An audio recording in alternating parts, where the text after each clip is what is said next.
welcome to Dark Lore Reviews. With Godzilla vs. Kong coming up this week, I figured it's time to look at the original that brought these two icons together. King Kong vs. Godzilla is a 1962 Japanese kaiju film directed by Oshiro Honda with special effects by E.G. Tsuburaya. Produced and distributed by Toho Studios, it was the third film in the Godzilla franchise, and the first of two Toho-produced films featuring King Kong. It was also the first time that both characters appeared on film in color. Now you may be wondering, how did these two even manage to get a film together? Well, I'll tell you how. The project began with a story outline by King Kong stop-motion animator Willis O'Brien, in which Kong fights a giant Frankenstein monster made by the descendant of Dr. Frankenstein, and the monster would be made out of different animal parts. O'Brien gave the outline to producer John Beck for development, and behind O'Brien's back, Beck gave the project to Toho to produce the film, replacing the giant Frankenstein monster with Godzilla. Damn, talk about top 10 anime betrayals. Anyways, King Kong vs. Godzilla was released theatrically in Japan on August 11th, 1962. So let's check out King Kong vs. Godzilla. The film begins with a Shakespearean quote. There are more things in heaven and earth, Horatio, than are dreamt of in your philosophy. Never thought I'd hear Shakespeare and Godzilla together. And we get the one of many American scenes, because back then American audiences didn't like foreign films. Anyways, the reporter shows some berries that will get you high as a kite, but they are only found on a remote island in a pharmaceutical company led by Mr. Taco, and no, not that kind of taco, wants the berries. However, the island is inhabited by a giant monster. A giant monster? He must be putting us on. Seriously, did they forget about Godzilla's destruction twice? Also, Mr. Taco wants the giant monster to boost ratings and gain publicity. Have you seen our latest TV ratings? They're terrible, because it's dull and boring and without imagination. Well, add some anime in your show, and it would go through the roof. Taco immediately sends two men, Osamu Sakuraya and Kensaburo Furu, to find and bring back the monster. Anyways, Sakuraya's sister's boyfriend, Fujita, shows us his new wires for his Spider-Man audition. Stop! Stop! I'm convinced! I'm convinced! All right, you win. Meanwhile, an American nuclear submarine, the Seahawk, gets caught in an iceberg. The iceberg collapses and unleashes Godzilla. Godzilla! Damn right, I'm back, bitches. The world is stunned to discover that prehistoric creatures exist in the 20th century. Seriously, did they forget Steve Martin's report on Godzilla? Luckily, Akira Takarada is here.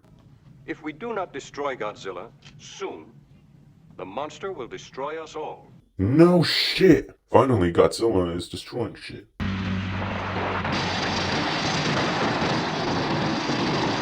Oh, come on, I don't want to see the American scenes. No more! I'm sick of Godzilla. Yeah, said every American film critic ever. Anyway, Sakurai and Furu arrive on Faroe Island and encounter the natives with blackface. Uh-oh. Racist alert. Racist alert, people. Seriously, this film's about to get cancelled right now. The translator helps Sakuraya and Furu out.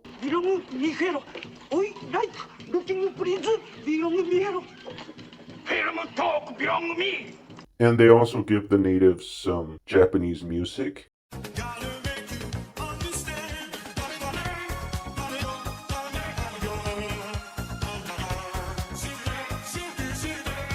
And cigarettes.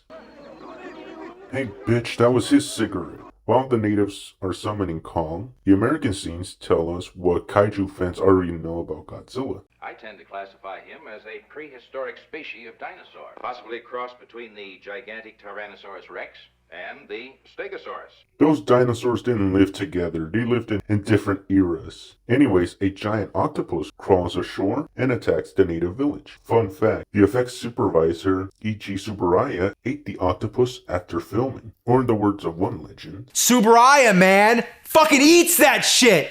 We also get some stop motion, although it's not as good as It Came From Beneath the Sea. We finally get King Kong arriving and fighting the octopus. Oh no, it's using its hentai powers. Luckily, he defeats the octopus. Yeah, go back to the fisherman's wife, you tentacled son of a bitch. And King Kong celebrates his victory with some berry juice.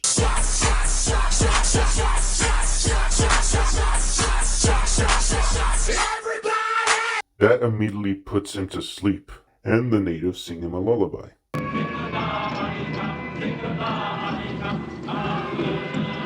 You may want to keep it down, he's gonna get one hell of a hangover. Let's go home. We're going home. No, we're going home. With Kong. With Kong. Damn right, I'm not here to see you two fight. Oh look, more American scenes. Godzilla has a brain about this size, I thought it was larger. while Kong is a thinking animal. Well, that brain didn't help him with the airplanes. Anyways, Sakuraya and Furu place Kong on a large raft and begin to transport him back to Japan. And Mr. Taco arrives on the ship. Ah, there! King Kong! However, the Japanese Special Defense Force stops them and orders them to return Kong to the island. Meanwhile, Godzilla arrives in Japan and begins terrorizing the countryside. At the meantime, King Kong wakes up with a bad hangover, so they blow him up and he's pissed. That explosion made his hangover worse, and the radio hypes up the oncoming duel. Thus, a battle of the giants, which may or may not have taken place millions of years ago, may be recreated soon on the Nasu Plain. And again for HBO Max. Reaching the mainland, Kong finally confronts Godzilla and proceeds to throw giant rocks at him. Godzilla is not fazed by this attack, so he uses his atomic breath. King Kong retreats and Godzilla taunts him.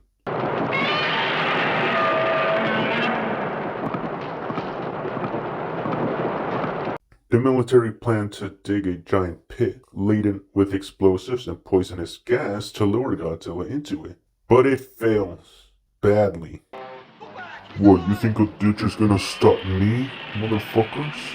And again, we get American scenes that just tell us shit we already know. The military then string up a barrier of power lines around the city filled with 1 million volts of electricity, which proves to be effective against Godzilla. King Kong then approaches Tokyo and tears down the power lines feeding off the electricity, which seems to make him stronger. Again, something they took from the original story with the Frankenstein monster. King Kong then enters Tokyo and captures Fumiko, Sakurai's sister. King Kong must not be allowed to escape. He does that in the next one. Anyways, King Kong climbs up a building because, that's his thing. Then the military launches capsules full of the berry juice in gas form, which puts Kong to sleep and are able to rescue Fumiko. The military then decides to transport Kong via balloons to Godzilla with Fujita's super strong wires, in hopes that they would kill each other. The next morning, Kong is dropped next to Godzilla at the summit of Mount Fuji, and the two engage in a final duel. Kong uses the same tactic as before, but Godzilla hits it back at him. Godzilla burns Kong with his atomic breath, and Kong tries to Spetsnaz roll to victory, but then we get the only stop motion scene of the two monsters when Godzilla drop kicks King Kong. Godzilla begins burning the trees around Kong, trying to cremate him. Suddenly, a bolt of lightning from thunderclouds struck King Kong. I wonder what he's thinking. Get up, Rock! Get up, you bum!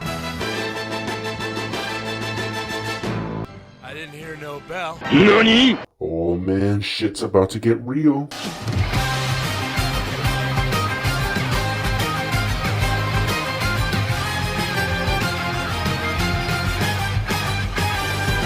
Then they turn into hand puppets. They make their way towards the coastline and destroy the Atami Castle for the poster. Then they both fall off a cliff and into the ocean, and we get our winner. Look!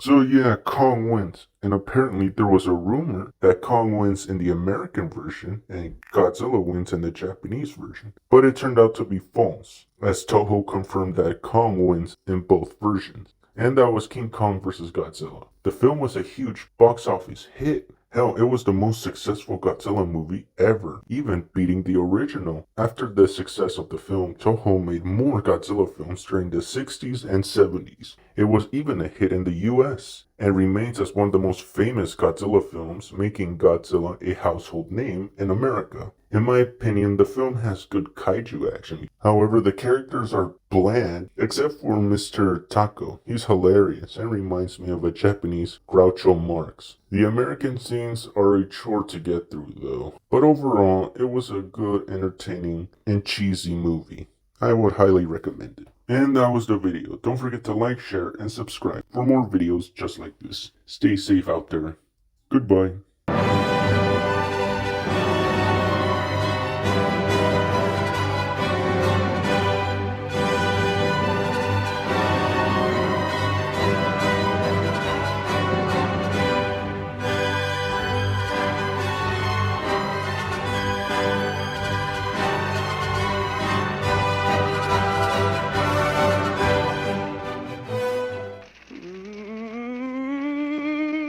No more! I'm sick of Godzilla.